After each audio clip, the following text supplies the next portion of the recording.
Good morning, guys. Welcome to our assembly for today. I'm going to read you one of the Small People, Big Dreams books today because there was a special event that happened in South Africa last week, and I think it's worth celebrating and worth noticing that it was a thing. So last week was the 30th anniversary of the end of apartheid. Okay, so first of all, let's work out what does the word anniversary mean. Okay, have a quick chat in class. Right, it's an annual celebration when we mark something every year. So people often talk about a wedding anniversary, but it can be the anniversary of any event. So if you moved into your new house on the 1st of May, and it's the 1st of May today, then today will be the anniversary of when you moved into your house.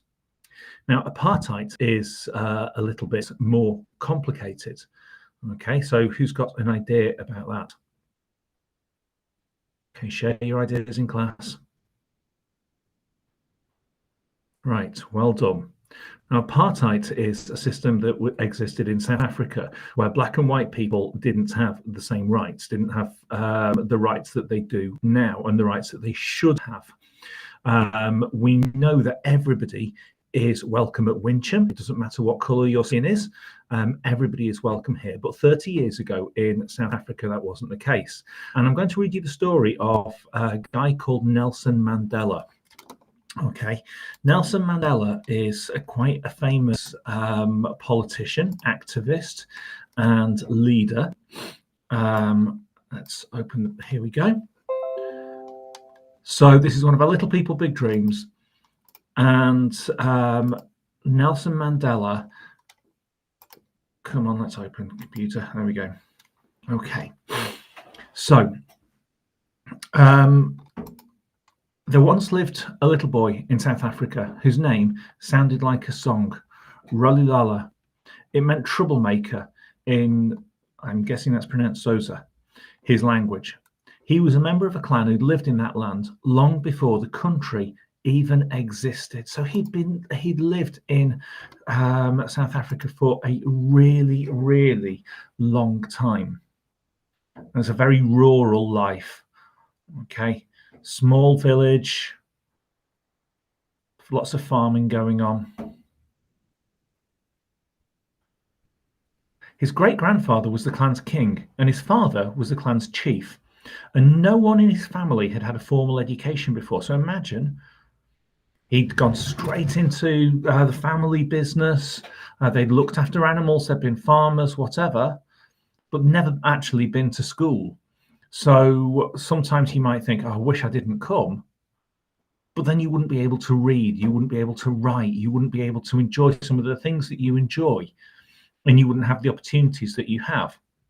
So a formal education when you're in school is really, really important. On the first day of class, his teacher gave each of the students an English name, and from then on, Ralilala was known as Nelson. Nelson was 12 when his father passed, but he inherited his sense of fairness. It was decided he would be taken to the great place and entrusted to the chief's family, who treated him like a son and continued his education. So he moved away from his family, and he was looked after, cared for by the chief's family. Imagine how that must feel, the responsibility. Some of you are nearly 12. And imagine being taken away from your families so that you can take on this big, big responsibility in the world. There you go.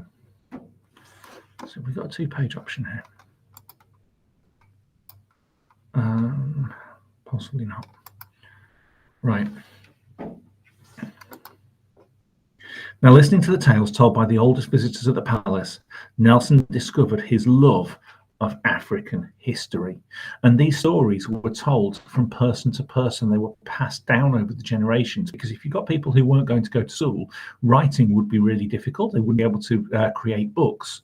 So instead of reading them in books online or whatever, they were passed down from person to person. And these stories were taught to new people.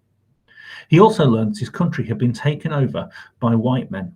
They made laws and took decisions for all of its inhabitants. So white men came and said, this is how we're going to do things. This is how we're going to be. And that's not fair. That's not right, because the people of South Africa weren't allowed a say in the way their land was lived. So we're thinking about a global goal at this point. What is that global goal? Yeah, that's right. It's reduced inequalities. Okay, so we've got a story from over 30 years ago, because the end of apartheid was 30 years ago, but Nelson was born a long time before that. So we're thinking about global goals even then. So big homes, good schools, fair pay. White people had everything they hoped for, while everyone else was forced to give up their dreams. Nelson knew that wasn't fair, so he went to university wanting to do his best to change it. And you can see we've got a bus. We've got white people allowed to sit on the bus. And we've got black people at the back of the bus who had to stand up. They weren't allowed to sit. Can anybody remember the story of another person who's campaigned for black people's rights, started on a bus? That's right, Rosa Parks. And we've used her story in Assembly before. And when he found out his family was arranging his marriage, Nelson ran away to Dark City, which is a neighborhood in Johannesburg. So in some cases, marriages were arranged between the parents, and the people who were getting married didn't really have much of a say in it at all. So he ran away. And it was so dark that night, so dark that at night there was just the moon to give him light while he studied. Imagine not having a light in your room, but using the light of the moon to see by. Nelson had joined a group that worked for equal rights when the government set up an even more unfair system called apartheid. Its racist laws separated people because of their skin color, burying their hopes for a better future. So he decided to do something about it. Rather than just sitting there and being miserable or complaining, he actually stood up and said, I believe this is wrong. And he stood up for his beliefs. And that's the important thing. We all have things that we think are wrong, but unless we stand up and do something about them, nothing will change. So there were protests on the streets, people with big banners explaining what they believed in. And you've even got benches that are labelled Europeans only. Still, Nelson refused to give up. After being arrested many times for organising protests against apartheid laws, he had no other choice but to go into hiding. And for a long time, he went out only dressed in a disguise because he was going to be arrested. He knew he would be in trouble, so he had to hide because of his beliefs. And one day, he and 7 of his friends were accused of trying to overthrow the racist government. He was sent to jail for 27 years. Still, from his cell, he kept dreaming of a country where all people were treated equally. So 27 years, that is more than double your lifespan if you're in year 6, and much more than that if you're in some of the younger years. That's incredible to be in prison for all that time. And in all of that time, he still held on to these firm beliefs that this is wrong, and this is his cell. Obviously, it's an artist's interpretation, but that is what where he had to live. Can you imagine? You know, I say, can you imagine? And actually, the answer is no, we can't. But it must have been so awful.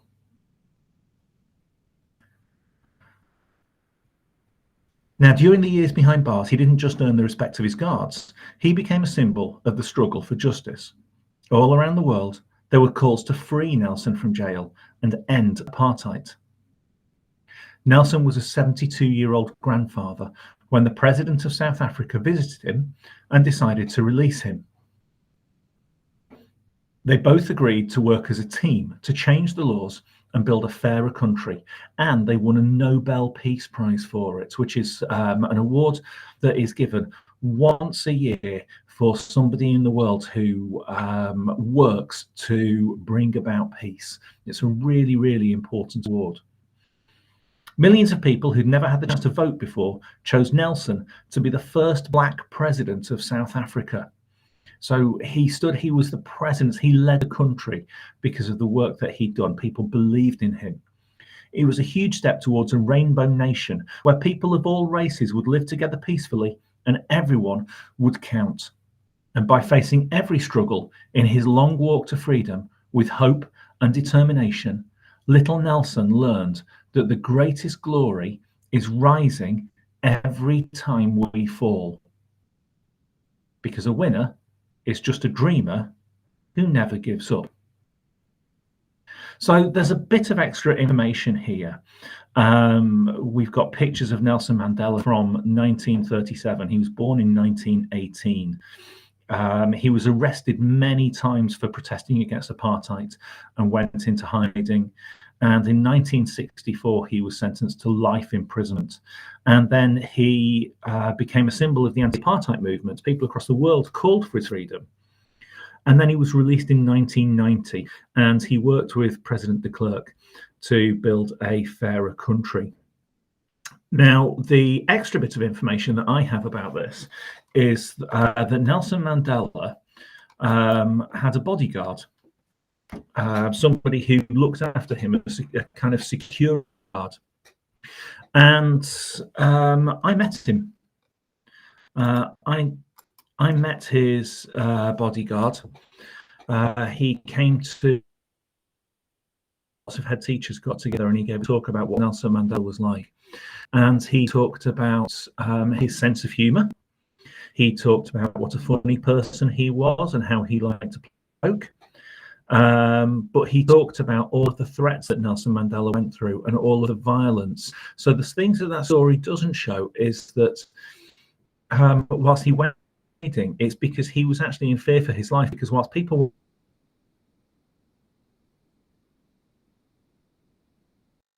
made sure that he stayed safe and that nobody could attack him.